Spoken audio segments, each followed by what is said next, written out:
एक सज्जन बड़े संपन्न आदमी कथा में जाते ही नहीं थे। पत्नी ने कहा कि चले जाओ। बड़ी मुश्किल से एक दिन पत्नी के कहने पर गए। लोगों ने देखा कि संपन्न आदमी पहली बार कथा में आया। कथा शुरू नहीं हुई थी, व्यास जी आकर बैठे थे। लोगों ने उन्हें देखा कि आइए आइए आइए आइए, सब लोग आइए आइए। हो गया, आसन बिछा दिया, कहा बैठिए बैठिए, बैठ गए। कथा शुरू हो इसके पहले ही जाते ही नींद जुड़ाई हुई, सो गए। अब सो गए तो ऐसे आदमी को जगाए कौन? किसी ने नहीं जगाया। कथा पूरी हो गई, व्यास जी भी चले गए, सब श्रोता चले गए। अब वही आदमी बैठा था जिसकी दरी बिछी थी, तो उसने धीरे से जगाया।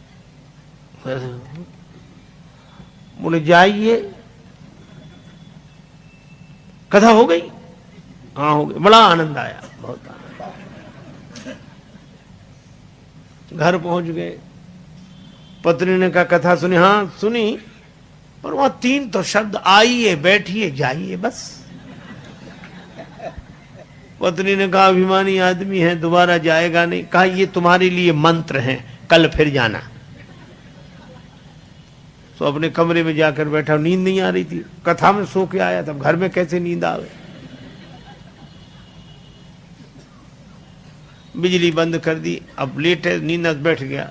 पत्नी ने कहा ये मंत्र है, तो मंत्रों का जप करे तो बार बार कहा आइए बैठिए जाइए, आइए बैठिए जाइए।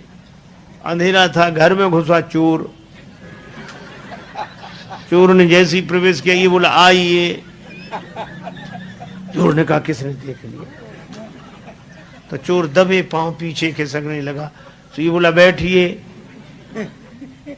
अरे बोले इसने पहचान लिया।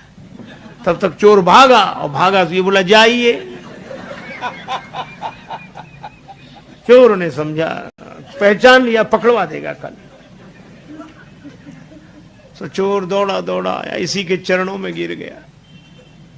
चरण पकड़ ली। जो रुपया पैसा लाया था सो चढ़ा दिया, मुझे बचा। ये घबराया कि मंत्र इतनी जल्दी सिद्ध हो गए।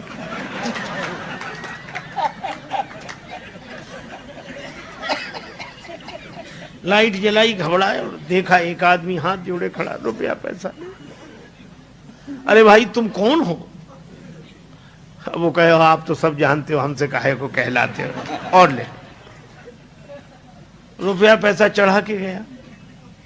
पत्नी को जगाया कि मंत्र तो बड़ी जल्दी सिद्ध हो गए। पत्नी ने पूरी बात समझकर कहा कि भगवान की असली कथा से ये झूठे शब्द ले आए और असली चोर तुम्हारे शरणागत हो गया। और जिस दिन कथा से सच्चे शब्द पकड़ लोगे, उस दिन काम क्रोध लोभ मोह मद मत्सर ये चोर समर्पित हो जाएंगे।